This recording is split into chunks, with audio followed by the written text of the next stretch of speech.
humor is a very, very important part of our culture. A lot of people who don't um,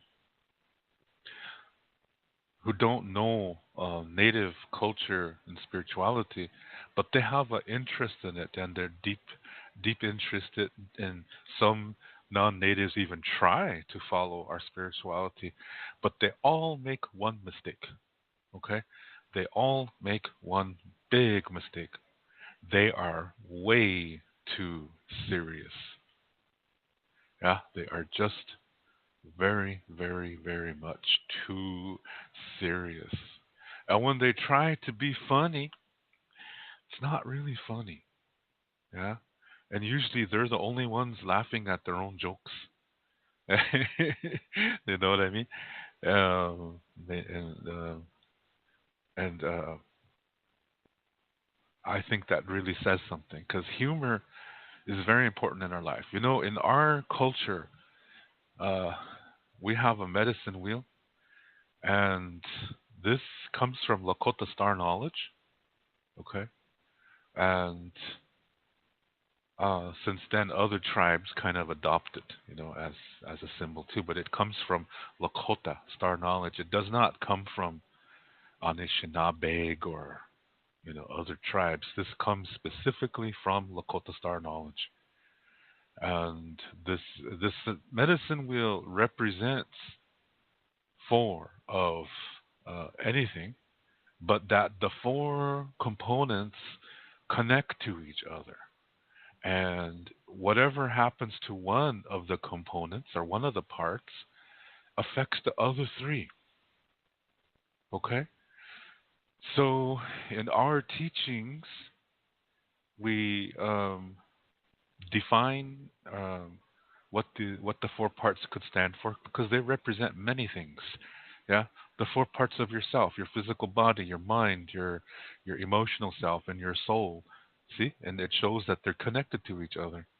So our teachings say to try our best to take care of all four parts. So you don't just focus on one; you have to focus on all four. Where we are really weak today is in the emotional part. Um, so when people are trying to live healthy life, they try to be spiritual. They go to ceremonies or whatever, and they try to take care of their physical bodies and try to take care of their thoughts and stuff like that with their mind, but they don't take care of the emotional part. I'll explain why, okay? But they don't take care of that. So as a result, they're only taking care of three parts. Yeah? And the Iktomi wheel has only three parts. Iktomi is a representation of what we're not supposed to be. Yeah, he represents how not to do something, because that's important too. Okay, Iktomi is not a bad man. He's not evil. Okay, he teaches things, and sometimes the stories are funny, sometimes they're vicious, but there's a teaching uh, underneath all of that, and it's telling you that yes, you need to learn how to do things, to live, but you need to learn how not to do things, how not to live, because you might accidentally, hurt yourself, unnecessarily. So it's important. Okay. So that's why these teachings are important. But his wheel only has three parts. And so if you're only taking care of three of the four parts of yourself, you're actually following after Iktomi. You're on the very difficult road. Okay? Just think about that. So, anyway, the medicine wheel, though, four parts. Uh, the healthy wheel, yeah? Four parts. And like I said, they represent four things and that they're all connected. Yeah, if one part goes down, the other three eventually are going to go down too. If you only focus on one part, The other three parts get weak, and then the part that you're focusing on is going to turn into an addiction. Then you're unhealthy. So that's why our teaching stress that we have to take care of all four parts as best as we can. Now, we have four basic emotions in our belief, okay? Happiness, sadness, fear, and anger. And other emotions are combinations of those four. So when you're looking at something like jealousy, this is a combination of some of these four, okay?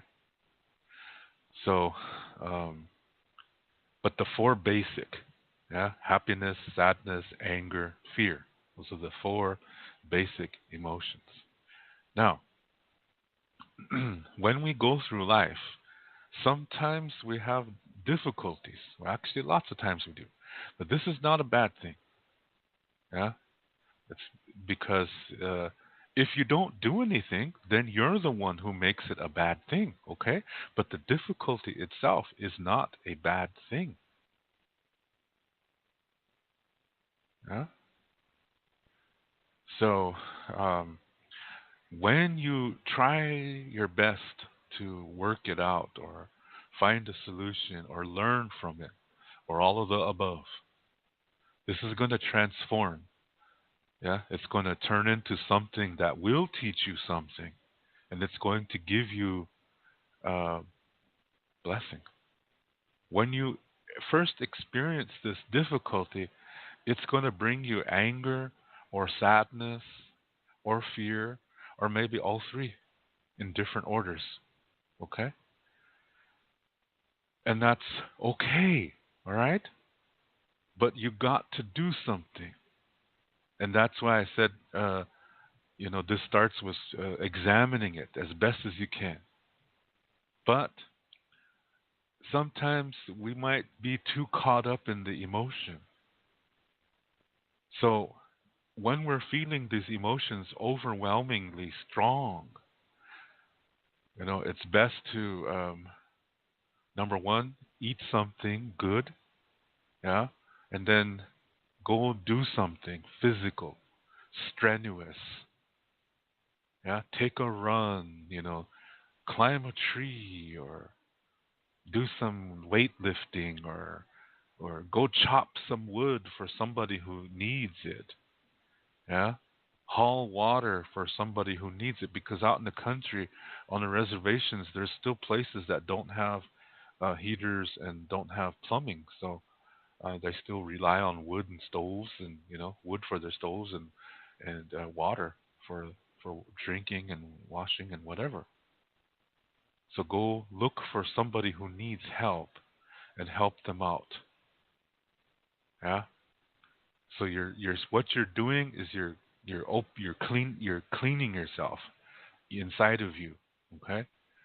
Then um, after that, uh, you can start thinking. Okay. Because when you do these things, the emotion starts to leave. Yeah. When you're doing something to help somebody, the emotion starts to leave, and you start to slowly feel a little bit better. Yeah. And this is starting to clear a path to your mind. Yeah. From your heart to your mind. And then you start thinking. Yeah. You start using your mind. You have your mind, so use it. Yeah. And so you start looking at this situation now. Maybe you can talk to somebody too who's wise, who you trust. That whatever you say stays between you and that person. Sometimes you just need to say things. It doesn't mean you're going to do it, but sometimes you just need to get it out of your system. Yeah. And it doesn't mean you're going to do it. You just say, geez, I'm gonna throw a donut against the wall. Damn it. I'm really being PG 13 there. Yeah, I mean something more vicious than that. Okay, doesn't mean you're gonna do it. Okay, it's just you're just getting the energy out, and it's coming out in words. Okay, that don't mean anything right now. And but you don't say it to the person. If somebody pissed you off, you don't say it to them. No, no, no, no. That's only going to make matters worse. No, you go someplace private and say it out, just to get it out of your system. Okay. Anyway, okay. So after you talk about it, and now you start examining it, and you start saying, okay, what can I learn from this? How can I make the best of this situation?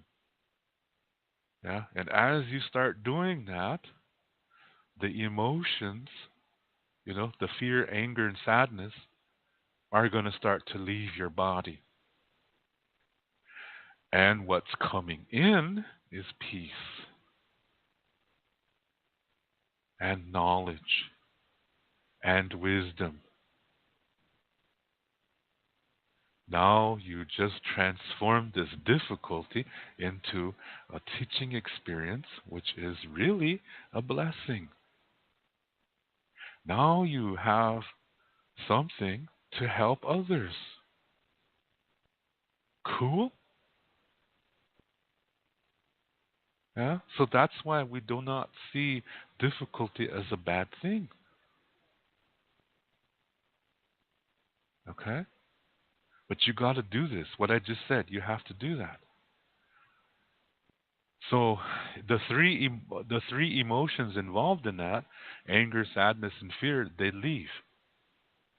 But they're part of a learning process. Yeah? As you learn, these emotions are leaving.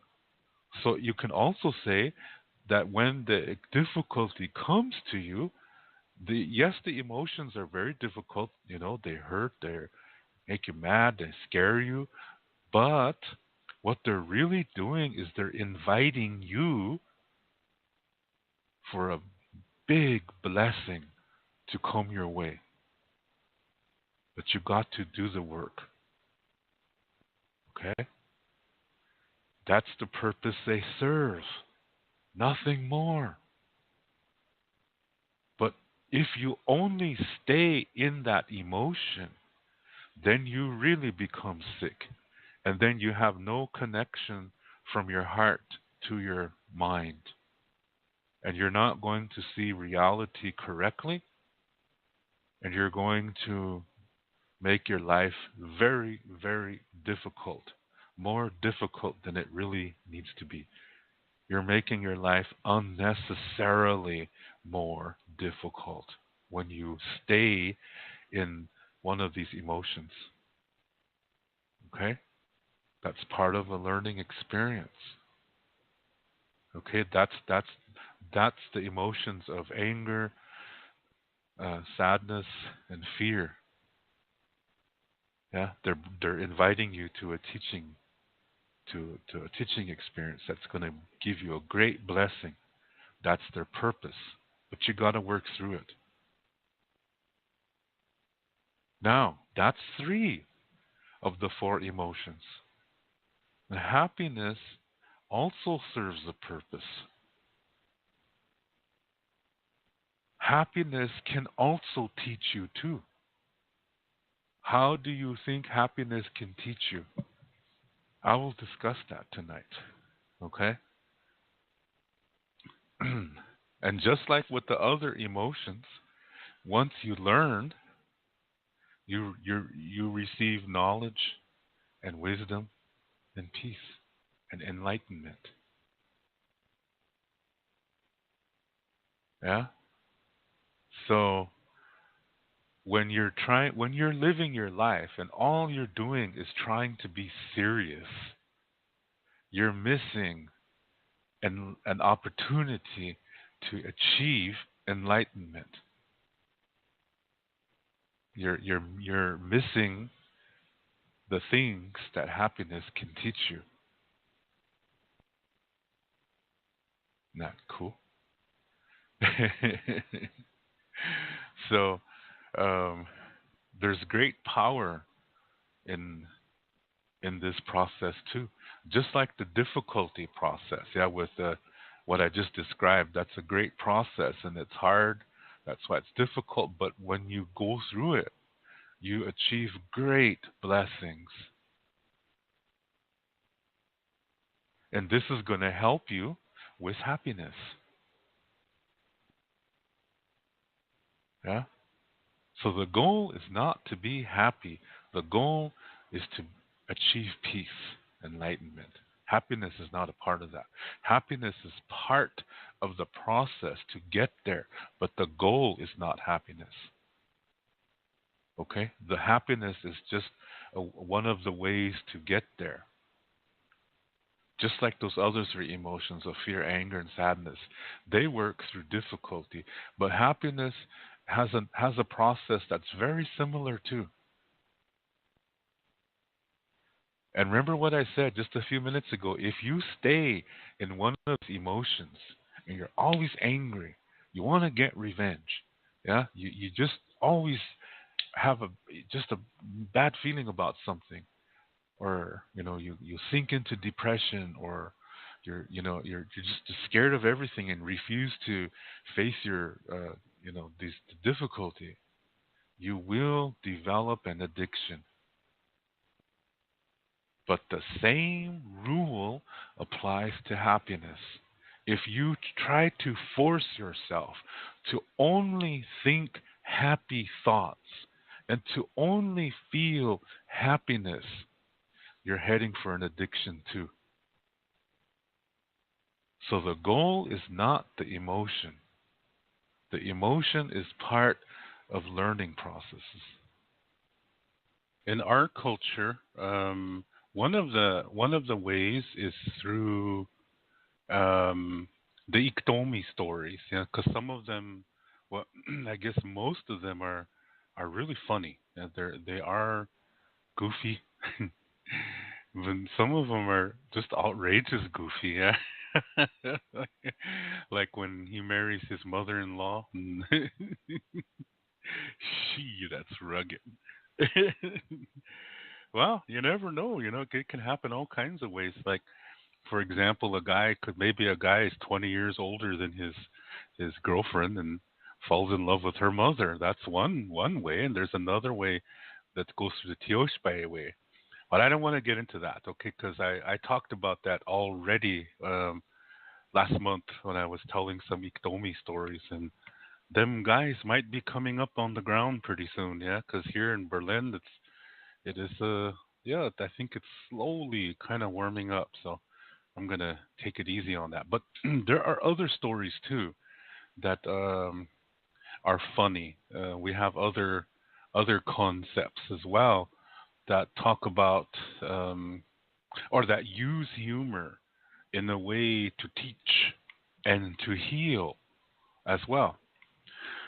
Sometimes, you're going through your life, yeah, just living your life and going about your daily duties and responsibilities, whatever they are, and suddenly you come into a predicament in your life and a dilemma, and you have a little problem, yeah, and so you think, gee, I wasn't expecting that.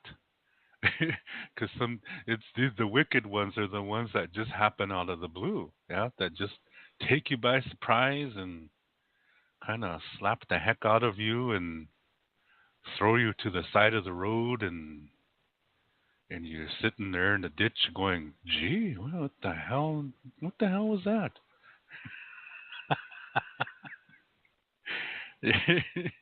That happens. Yeah, that happens in life, and and I just went through an experience like that. Yeah, it's wicked. And if you're a follower of the show, you know the experience that I'm talking about. Yeah, but you always hear me say though that I did things to get the emotions out. Yeah, the anger and the sadness, um, and then I started to learn from it. I was following my own advice, and make the best of the situation. And now my life is what is really is good, and it's it's going into another direction now. Another direction, another language, yeah, a new language. And this time I'm better prepared, yeah, because when I came to Germany, I didn't know anything about the German language. I heard the word Auf Wiedersehen in a song. I heard the word Dankeschön. That's how I thought they said it. Because in America, there's a song by this Las Vegas singer guy. I forgot his name, but he had a big hit many years ago. Dankeschön, but they were saying Dankeschön. That's what he said. That's not really the correct way to say that. I knew the word hello, guten Abend, and that's about it. Guten Tag, yeah, that's that's the extent of my German. I didn't know too much.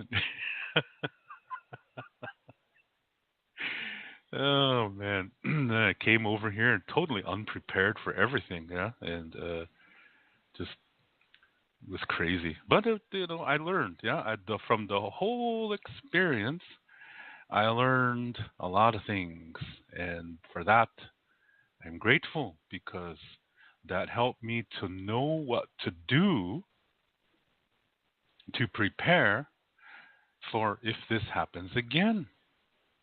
And it is. Yeah, it's happening again. And this time, I'm going to make it better because I know what to do this time. I know what needs to be done and things like that. So I learned from it. Yeah, so I did follow my own advice. But like I said, sometimes things happen to you in your life that just throw you to the side of the road. I'll beat the crap out of you and throw you to the side of the road, and you're sitting there going, "How in the hell? What the hell just happened?" Those kind of difficulties, and you wonder how did it get to this point? Yeah, how did it get to this situation? And so in one of our concepts, we have men who are what you call heoka. Heoka, I will talk a little bit more about this a little more in detail, okay? A little bit in a few minutes, but I want to give a fast description. A heoka is a man who does things in reverse and backwards, and he says the opposite of what he really means, okay? And usually you can tell when somebody's heoka because their clothes are on inside out and backwards. Yeah. They walk backwards. When they come into the room, they say goodbye. Yeah. And and when they leave, they say hello. Yeah. everything everything is backwards. Their hair is thrown in front of their face. Yeah. They wash with dirt. You see what I mean? Everything is in reverse. And when you see them, they are funny. Yeah, the simplest things that you do in your life, they make it incredibly difficult to do. Yeah, like to sit on the chair, just to sit on the chair. They do it in the most difficult way, and when it's like they act as if the chair is really big, yeah, so they're climbing up the chair legs, yeah, like climbing up a tree. And so you can imagine, that this can get just comical. And and they're doing this to, for one thing, to make you laugh, to give you because when you laugh, things inside of you kind of loosen up, yeah. And uh and through this process of loosening up, you may be opened to a solution to something that happened in your life. Yeah. And what they are doing is you're you take your wherever your solution is, okay? I mean your solution, your situation, whatever your situation is, what you do in this, what a heoka would do, would then reverse everything. So wherever you are right now in your life, yeah, what he's going to do is reverse everything from where you are to where you were before. So it's like unwinding something. You know what I mean? It's like, you know how you have something that's attached to a rope or a string or something, and then you twist it and twist it and twist it and twist it, and it gets all wound up, and then when you release it, it unwinds. It unwinds, and it's spinning the opposite direction that you were using uh, to wind it in the first place. So it's this unwinding process. This is this is the Heoka way, and through this unwinding, you may find the solution to the situation that you're in.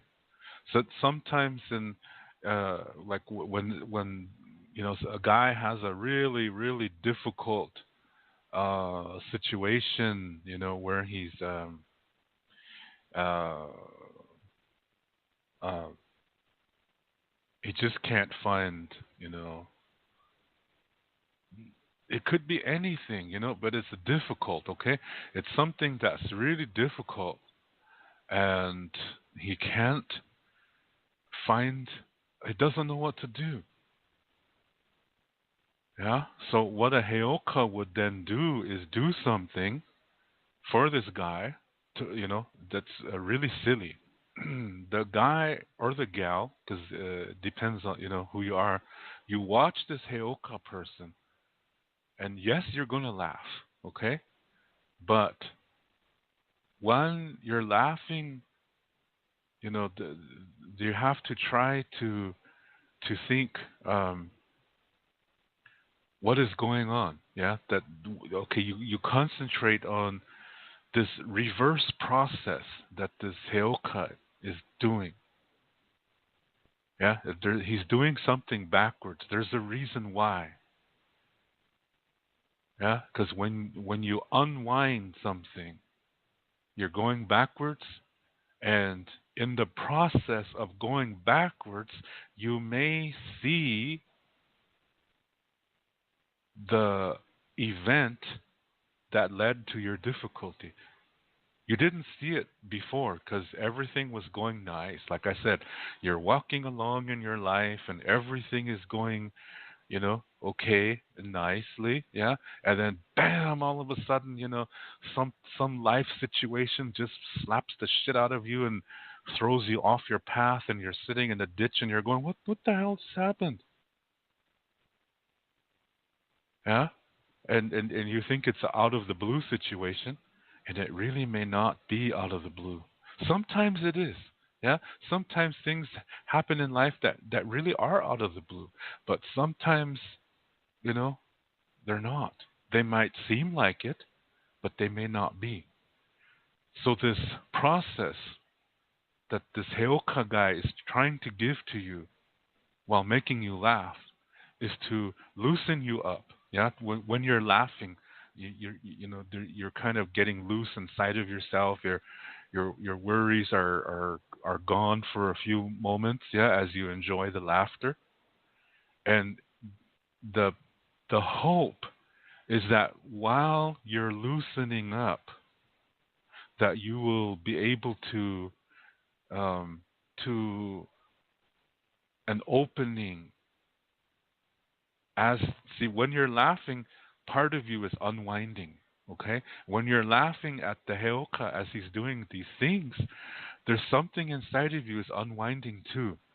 The situation that you're in is beginning to unwind.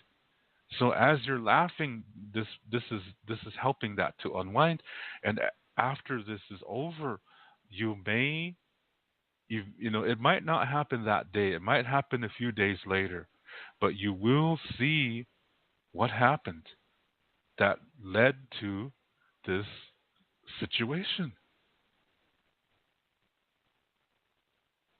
And then you're like, wow, I totally missed that. Yeah, I totally missed that. See, you thought it was an out of the blue situation, but in all that time, it really wasn't. So, this unwinding process helped you to subconsciously go in reverse. Yeah. And then from the subconscious, it goes into your consciousness.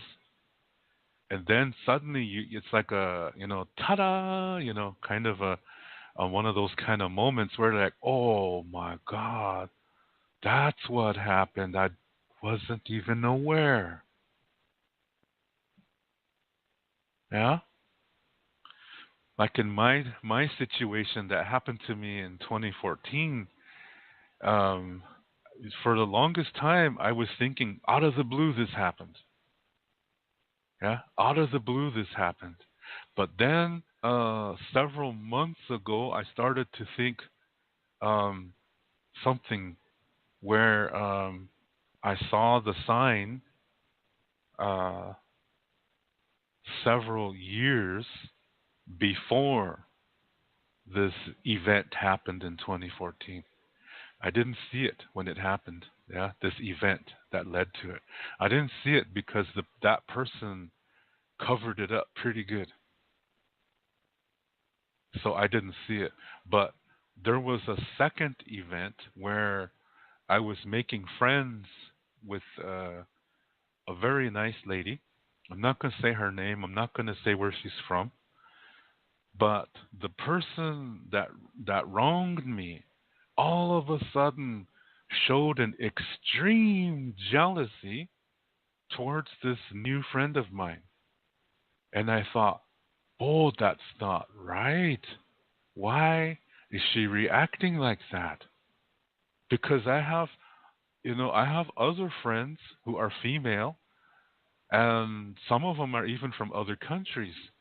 And I even flew to see them, and they flew to see me, and so forth.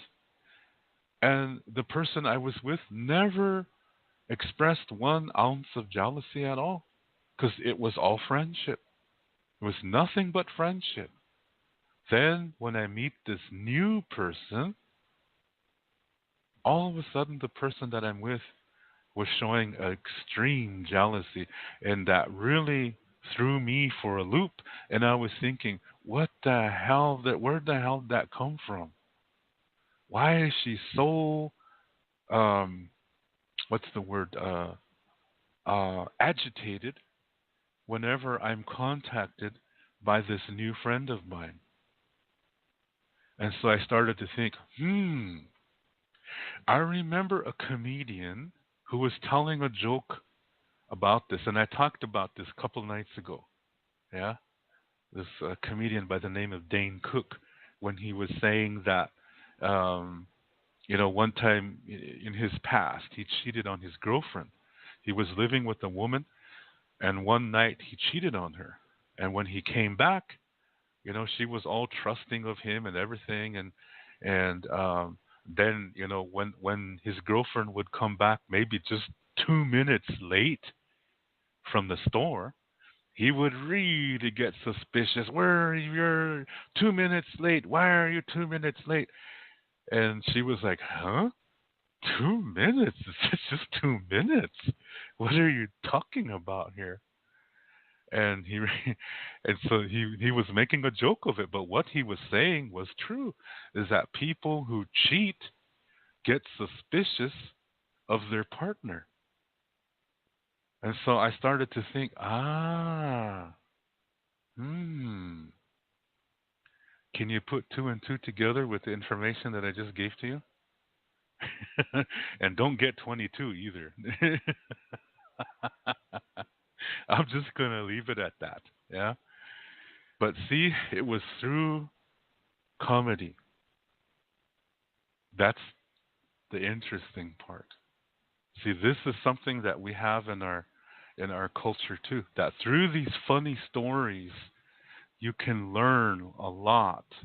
And when you observe somebody and their behavior, and when they are um, when they when they get upset at something that is really not worth getting upset about, there's something they're hiding. Yeah. Or they might just be an abusive person too. That's another thing too. There's several possibilities here, but the one possibility is that they could be hiding something. So when you use humor, you can use it in a way to, uh, to uncover something. To find something that you didn't know was there. Yeah, to find a solution to a problem. See what I mean? So through using humor, you can find a solution. So one thing that I tell my students is that uh, when they experience something funny in their lives, to take some time afterwards to think about what's going on in their lives right now, and to think about their family. Yeah, to think about their family and friends and what may be happening there too.